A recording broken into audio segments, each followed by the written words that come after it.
우리가 살아가는 데 있어서 이 정체성이라는 말이 상당히 중요합니다.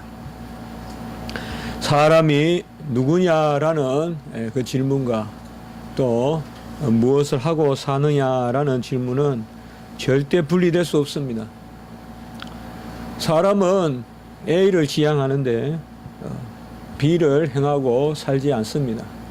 A를 지향하는 사람은 A- 또 A2- 그와 관련된 그러한 일들을 하는 것입니다.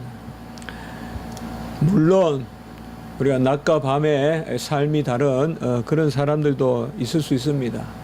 또 직업에 기천이 없으므로 어떤 직업을 가지든지 또 고상한 품위를 누리며 살 수가 있습니다.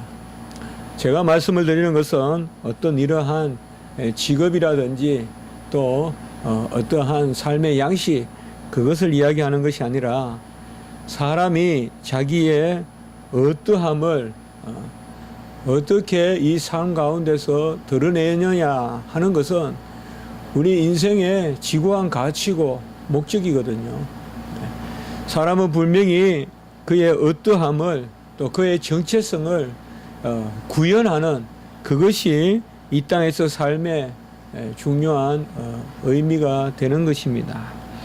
그러므로 우리가 어떻게 살아야 되느냐 이게 아주 중요합니다. 혹자는 이름을 내기 위하여 살 수도 있습니다. 남아 2세 미평국이면 후세 수칭 대장부라. 20세가 되어서 세상을 평정하지 못하면 누가 대장부라 불러주겠느냐. 우리가 잘 아는 남이 장군이 그야말로 20세에 쓴 그런 시입니다. 일견 우리에게 와닿기도 하지만은 과연 나라를 그렇게 평정한다는 그게 뭘 의미할까요? 20대에. 그게 무슨 의미가 있을까요? 우리 이 세상을 살아갈 때 아주 우리가 가난하고 힘들 때는 그야말로 맹목적으로 우리가 무엇을 한다는 것이 살아남는 것, 먹고 사는 것과 직결이 되어 있기 때문에 사실상 크게 그런 부분에 대해서 고민하지 않았습니다. 좀 더 잘 먹고 살고 좀 더 잘 살아남으면 그게 인생의 가치를 잘 구현하는 것으로 우리는 그렇게 제가 어릴 때나 그렇게 살았습니다. 그러나 요새는 제가 아무리 봐도 질문이 다양하고 또 저는 그게 합당하다고 여깁니다. 왜 20대에 나라를 평정해야 되느냐?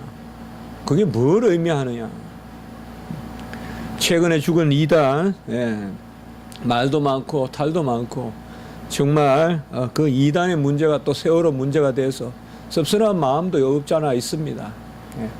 세월호라는 그게 어떤 한 이단의 문제로 그렇게 이상하게 와전되는 듯한 그런 느낌을 지울 수가 없습니다.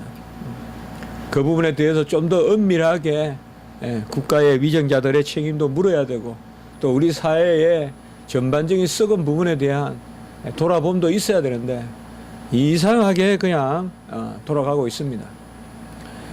그 이단은 뭘 평생 했는지 취미가 자동차를 기차를 사서 모으는 게 취미라고 합니다.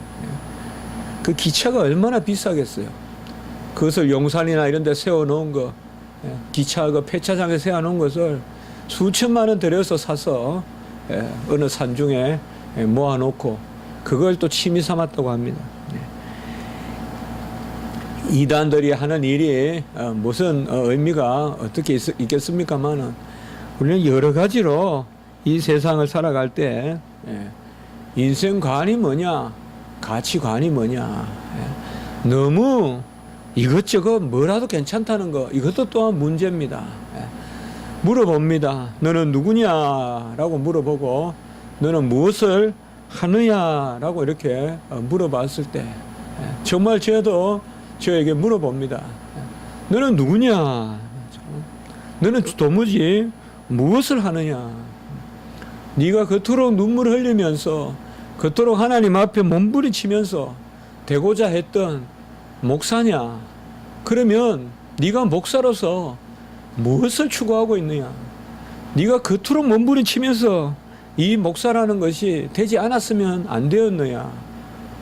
네가 그렇게 되고자 했던 목사가 되어서 지금 어떻게 무엇을 하고 있느냐? 이것을 생각해 보면 참 여러 가지로 마음에 생각들이 많고 또 힘든 부분도 있습니다. 예수를 쫓는다 그러면 예수와 같아야 되는데 과연 예수와 같은 방향으로 우리가 가고 있느냐? 예수는 사랑이라, 하나님은 사랑이라 하면서 정말 우리가 사랑하고 있느냐? 어디 온전한 구제라도 하고 있으며 불쌍한 사람을 돕기라도 하고 있으며 누구보다도 세상에 시달려 있고 누구보다도 세상을 두려워하고 누구보다도 세상에 쫓겨 사는 그것이 우리 크리스찬의 모습이라면 과연 우리가 예수 그리스도를 쫓는다는 것이 무엇을 의미할까요? 사랑과 희락과 화평이 성령의 은사라고 했는데 도무지 사랑이 없고 즐거움이 없고 맨날 쫓기고 불안하고 그게 무슨 그리스도인이냐 이 말이에요. 화평이 은사라고 했는데 화평이 없고 막 성격이 그냥 성마르고 옆에 가면 평화의 그러한 존재가 되지 못하고 그 사람만 나타나면 불안하고 힘들고 그런 게 무슨 우리 기독교인이냐 말이에요. 주의 종도 마찬가지입니다. 오늘 세례 요한에게 레위인들이 혹은 제사장들이 와서 물어요. 누구냐 누구냐 누구냐 하고 이렇게 물어요. 이들은 누가 보냈느냐? 바리새인들이 보냈어요. 이들을 보낸 사람들이 바로 제사장과 레위인들을 조정한다는 게 바리새인이란 자체가 벌써 이 세상이 썩었다는 거예요. 위선자, 회칠한 무덤과 같은 바리새인들이 가라면 가고 오라면 오는 게 레위가 됐고 제사장이 됐어요. 주의 제사장들이, 주의 종들이 이 세상에 찌들어 있는 바리새인들이 가라면 가고 오라면 온다는 이 자체가 벌써 문제가 많아요. 문제가 많아요.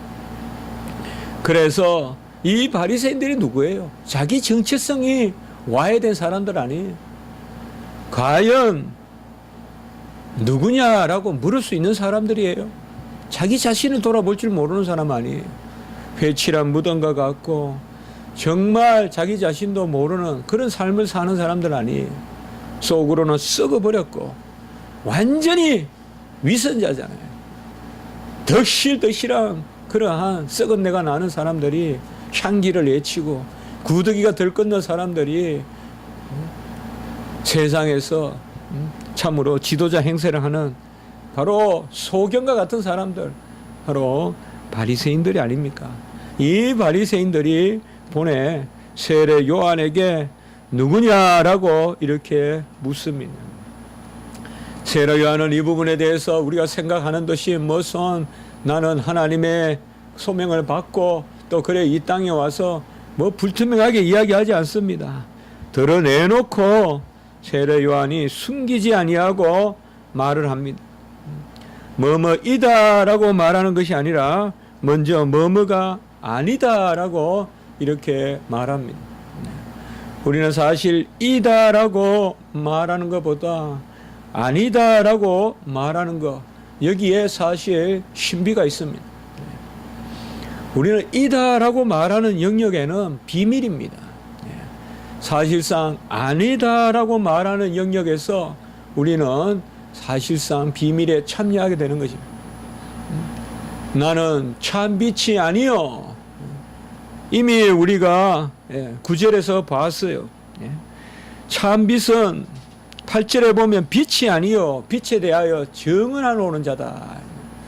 먼저 아니요. 네게이션, 부정을 하고 그리고 나는 증언하는 자다. 이렇게 말하고 있습니다.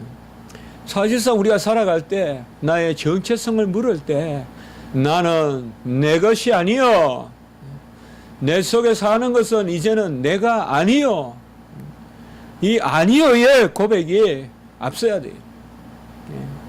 이제는 내가 사는 것이 아니라 내 안에 그리스도가 산다. 나는 내 것이 아니요 그리스도께 속한 것이다. 이 아니요의 고백이 앞서야 돼요. 항상 우리가 살다 보면 먼저 불쑥불쑥 이야기하려는 것에 온갖 실족이 들어있고 독이 들어있어요. 내가 했어요 라면서 하고 싶은 말이 있을 때 그때 넘어지기 십상이다 이 말이에요. 열심히 땀 흘리고 일하는 거 너무나 귀한데 이걸 한순간에 무너뜨리는 게 바로 나를 인정하는 거예요. 내가 했다고 이야기하는 거예요. 거기에서 무너져요 우리가. 좀 덜하더라도 내가 하지 않았다라고 나는 악하고 무익한 종이라고 이야기하는, 천국에 가서도 우리 주님께서 우리가 했다고 말하지 말라 그랬어요. 악하고 무익한 종이라고 이야기하셨어요. 하나님이 다 하셨다 해요. 근데 우리 마음속에 항상 내가 뭘 했다는 생각이 있죠. 내가 글을 썼다, 내가 이 이론을 만들었다, 내가 이 생각을 했다. 참 이런 것들이 막 솟아 올라오거든요. 그러나 그게 아니라 오늘도 보면 먼저 그리스도가 아니다라고 이렇게 이야기합니다. 그리스도냐 물었는지 모르겠어요. 그러나 세례 요한은 아니다라고 드러내놓고 숨기지 않고 그리스도가 아니다라고 이렇게 말합니다. 그리스도는 누굴까요? 바로 기름 부은 메시아. 나는 오실 그분이 아니다. 기름 부은 메시아가 아니다. 예언된 종, 바로 여자의 후손 한씨 목자, 내가 아니다. 얼마나 이런 유혹이 많겠어요. 내가 기름 부은 제사장이다, 내가 기름 부은 왕이다, 내가 기름 부은 받은 선지자다. 모든 예언이 나를 향하여 있다. 그 정도 되니까 묻는 거 아니겠어요? 이 질문을 받는다는 것은 비슷비슷하니까 질문을 받는 거 아니에요. 그러면 그렇다라고 말하면 또 인정할 수도 있을 거 아니에요. 그런 유혹이 있을 거 아니에요. 아예 대도 않은 사람에게 묻겠어요. 다 유혹이란 말이에요. 아니다라고 딱 잘라서 이야기합니다. 여러분, 아닌 것은 아니다라고 잘라서 말할 때 그 다음 길이 열리고 그 다음 우리가 지경이 넓어집니다. 아닌 것을 자꾸 그렇다고 이야기할 때 우리 지경이 좁아져요. 그걸 아셔야 돼요. 내가 아닌 것을 깨끗하게 드러내놓고 아니라고 이야기해야 돼. 나는 아닙니다. 나는 무능합니다. 나는 모릅니다. 정확하게 이야기할 때 지식이 있고 능력이 생기지, 내가 압니다라고 하면 지식이 떠나가요. 내가 능력이 있습니다 하면 무능해져요. 바로 그리스도가 아니다. 또 묻습니다. 21절에 누구냐? Who are you? 누구냐 이 말이에요. 내가 엘리야냐라고 또 정체성에 대한 질문을 합니다. 이것은 어떻게 보면 좀 더 유혹이 있죠. 구약의 엘리야는 성정이 같고, 또 구약의 엘리야는 어떻게 보면 극적인 기적적인 은혜로 하나님의 큰 능력을 드러냈지만 그 인생의 면면은 지극히 연약한 부분이 많잖아요. 계속 도망다니고 또 하나님이 보호하셔서 그리 시냇가로 사렙다로 또 베엘세바로 계속 동으로 서로 나무로 끝만 쫓아다니는 그야말로 연약한 사람 아니에요. 그 가운데서 죽기까지 구하기도 하고 그 가운데서 하나님이 정말 영의 장군으로 세웠잖아요. 엘리야라고 말하는 이 부분에 대해서는 좀 더 유혹이 있을 수 있어요. 그래, 내가 엘리야 같은 사람이야 라고도 말할 수 있을 거예요. 그러나 아니라라고 또 딱 잘라서 이야기합니다. 우리가 말라기 4장 5절에 보면 보라 여호와의 크고 두려운 날이 이르기 전에 내가 선지자 엘리야를 너희에게 보내리니, 말라기 4장 5절에 따라서 세례 요한은 엘리야라고 말을 할 수 있어요. 어떻게 보면 맞아요. 말라기에 예언된 선지자는 여기 4장 5절에는 바로 선지자 엘리야를 먼저 보냈다, 세례 요한이다 말하고 틀리지 않아요. 그런데 왜 여기서 아니다라고 이야기했을까요? 이것은 바로 질문에 뼈가 들어있는 거예요. 네가 엘리야냐라고 물을 때 여기 엘리야의 환생을 이야기한다고 볼 수 있어요. 네가 다시 살아난 엘리야냐, 그런 물음이라고 우리가 한번 생각해 볼 수가 있어요. 썩었어요. 바로 레위기도 레위 지파도 제사장도 썩었어요. 그들의 질문이 온전치 못해요. 질문을 간파할 수 있어야 돼요. 우리는 참 영적인 질문은 참 음흉하게 들어와요. 그 간파할 수 있어야 돼요. 네가 엘리야냐라고 할 때 사실 말라기에 예언된 주의 길을 예비하는 그런 엘리야다, 또 구약의 선지자 엘리야 같은 선지자다라고 틀리진 않아요. 그러나 엘리야 그 자신이 환생하는, 마치 사울이 급하니까 사무엘을 불러내듯이 하는 그러한 엘리야는 아니다 이 말이에요. 그것을 여기서 못 받고 있다라고 볼 수가 있어요. 그들의 잘못된 생각을 뒤집어 주는 것이에요. 세 번째 또 물어요. 그러면 내가 그 선지자냐? 이게 그 선지자는 누구냐 이 말이에요. 바로 그 선지자냐? 이것은 구약 백성들은 다 아는 이야기입니다. 신명기 18장 15절에 보면 내 하나님 여호와께서 너희 가운데 너희 형제 중에서 너희를 위하여 나와 같은 선지자 하나를 일으키시리니 너희는 그의 말을 들을지니라. 이 모세가 한 말이요. 나와 같은 선지자 하나. 그래서 모세와 같은 선지자 하나. 그러면 사람이다라고 생각하기 쉬운데 이 신명기 18장 15절의 마지막 부분에 보면 너희는 그의 말을 들을지니라. 우리는 이것을 잘 알죠. 변화산상에서 이는 내 사랑하는 아들이요 내 기뻐하는 자이니 너희는 그의 말을 들을지니라. 사실상 그의 말을 들으라고 하는 이 신명기 18장 15절에 모세가 나와 같은 선지자는 예수 그리스도를 의미해요. 오실 메시아를 의미해요. 여기 해석에 분분함이 있어요.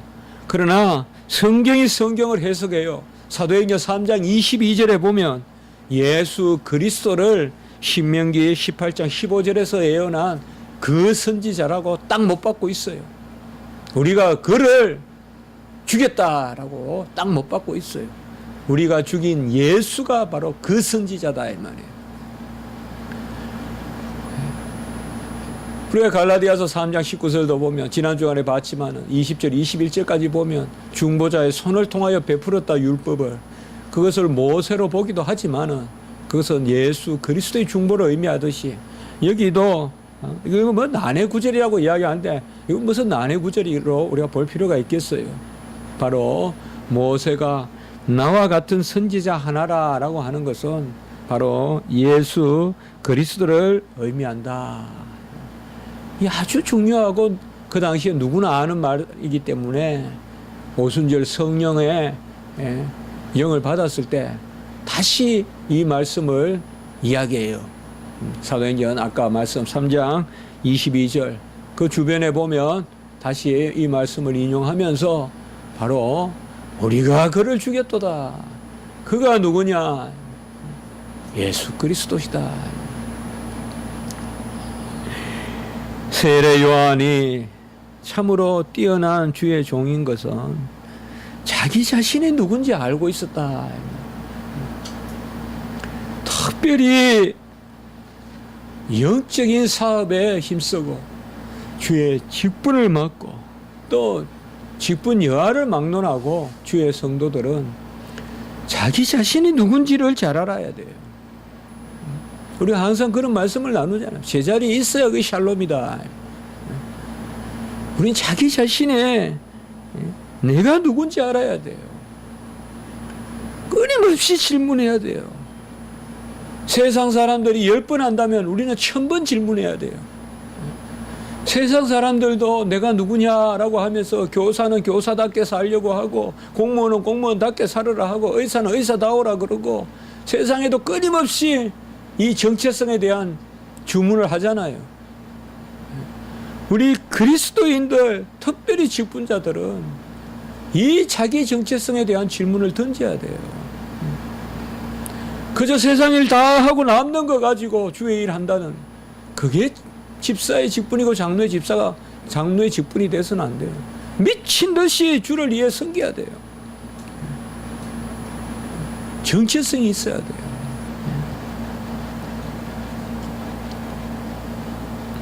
주의 종들도 열심을 다하여 바로 세례 요한은 누구냐 23절에 보면 정확하게 이야기하고 있어요. 이사야의 말과 같이 주의 길을 곱게 하라고 광야에서 외치는 자의 소리로라 라고 하고 있어요. 이 말씀은 더 이상 이견이 있을 수 없어요. 왜냐? 주의 길을 곱게 하라고. 주의 길을 곱게 하라고. 바로 예수 그리스도의 길, 진리의 길을 바르게 하라고. 그 첩경을 바로 예비하라고 보낸 광야에 외치는 자의 소리다. 폰의 소리다. 하나님이 보낸 소리 바로 주의 선지자다.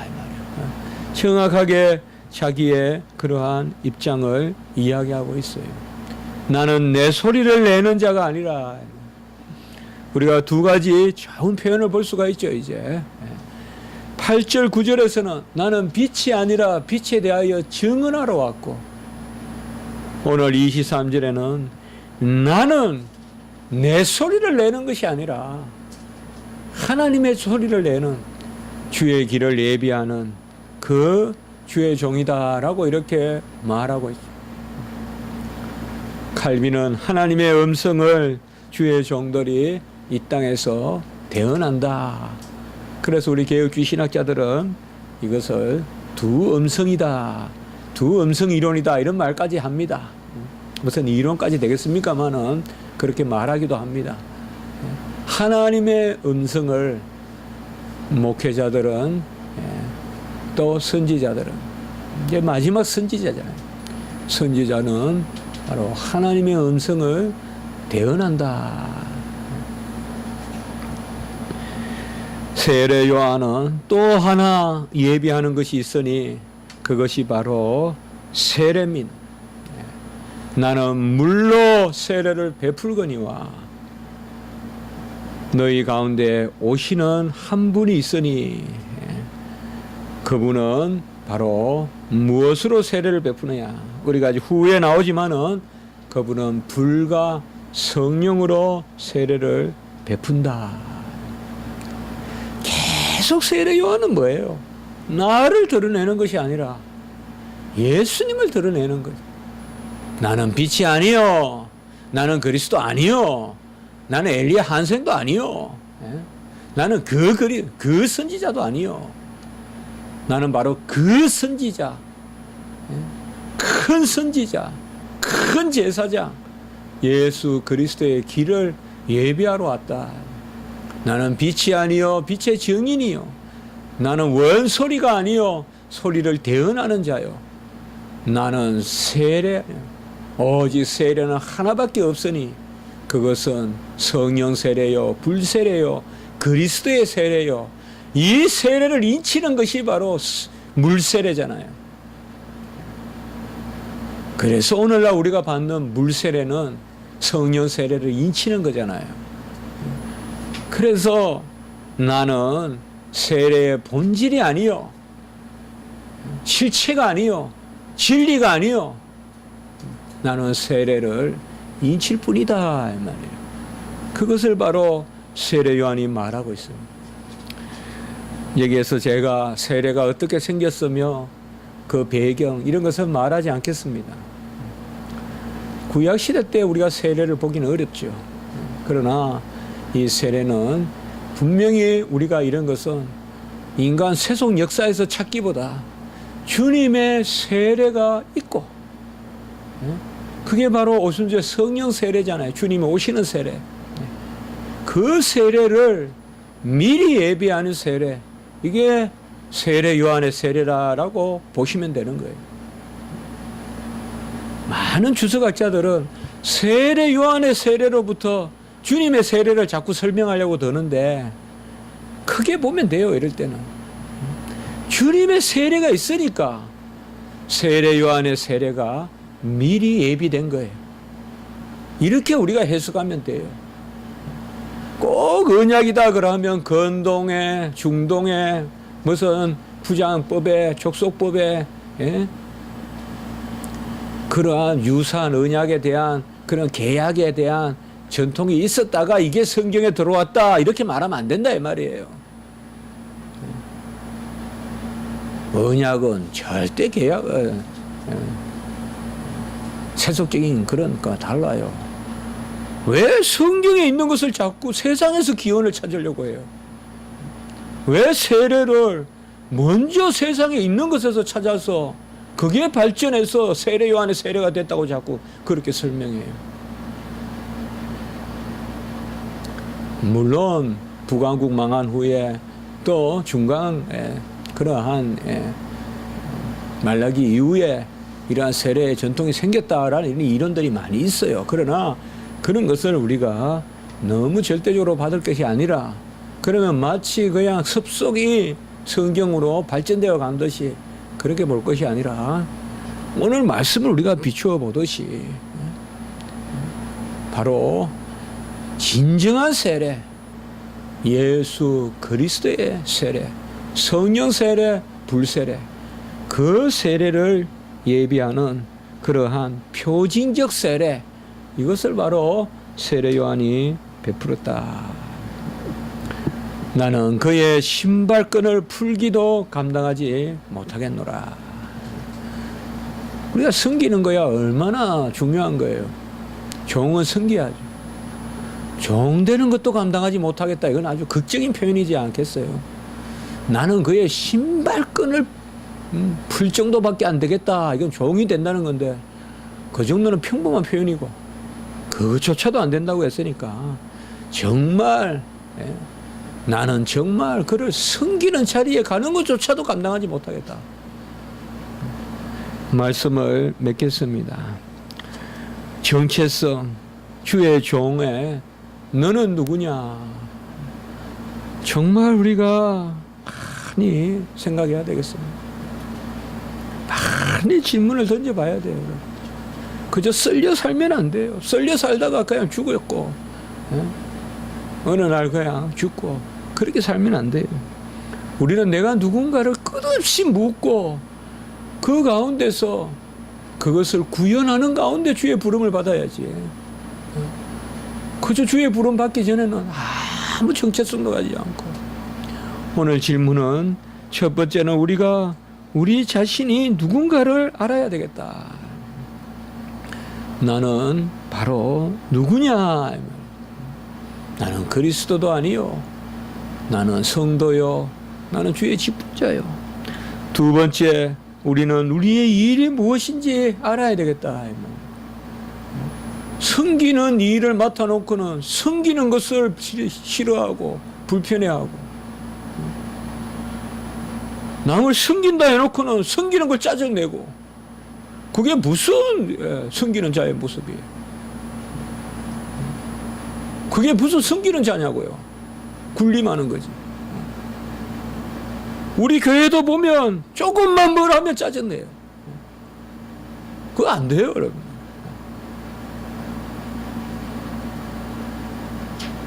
무슨 일이 그렇게 많다고, 무슨 그런 큰 일을 한다고, 무슨 시궁창을 우리가 닦고 다닌다고, 왜 그렇게 짜증내고.